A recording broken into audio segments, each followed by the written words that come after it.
Original ট্রুথে আপনাদের সবাইকে welcome জানাই। আগের পর্বগুলির মতো এই পর্বেও আমরা আরও অনেক প্রত্নতাত্ত্বিক নিদর্শন থেকে প্রমাণ দেখব। চলুন আমরা প্রমাণ দেখি। প্রমাণ নম্বর 9।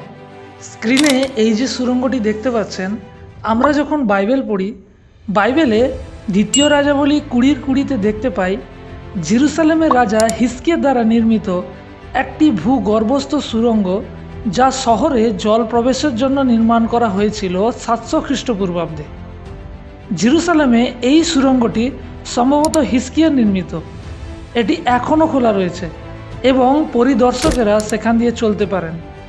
এটি প্রায় 1 মাইল দীর্ঘের 1/3 এবং সুড়ঙ্গের জল প্রায় হাঁটু পর্যন্ত গভীর।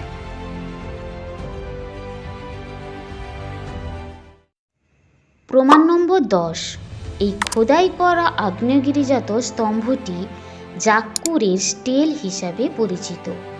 এটি অ্যারামাইক রাজা হসাইলকে নির্দেশ করে, যাকে বাইবেলে প্রথম রাজাবলী 19 অধ্যায় 15 পদের মধ্যে উল্লেখ করা হয়েছে। এই বস্তুটি 1903 সালে সিরিয়ার টেল অফিসে আবিষ্কৃত হয়েছিল এবং সময়কাল গড় খ্রিস্টপূর্ব 800 শতাব্দী ছিল। এই নিদর্শনটি প্রায় 24 ইঞ্চি লম্বা এবং অ্যারামাইক ভাষায় লেখা।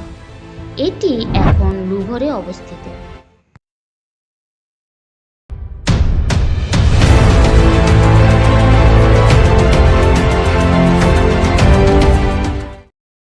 বাইবেল যে কাল্পনিক নয়, আগের পর্বগুলির মতো ঠিক একইভাবে এই পর্বেও আপনাদের সম্মুখে আবারও আমরা প্রমাণ করে দেখালাম।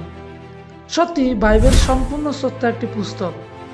যারা বাইবেলকে কাল্পনিক বলে মনে করেন, তারা কোনো প্রমাণ ছাড়াই কাল্পনিক মনে করেন।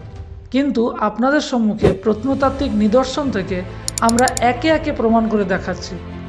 আরও অনেক প্রমাণ নিয়ে আপনাদের সম্মুখে হাজির হব। ততক্ষণ আমাদের সাথে জুড়ে থাকুন। ধন্যবাদ সবাইকে।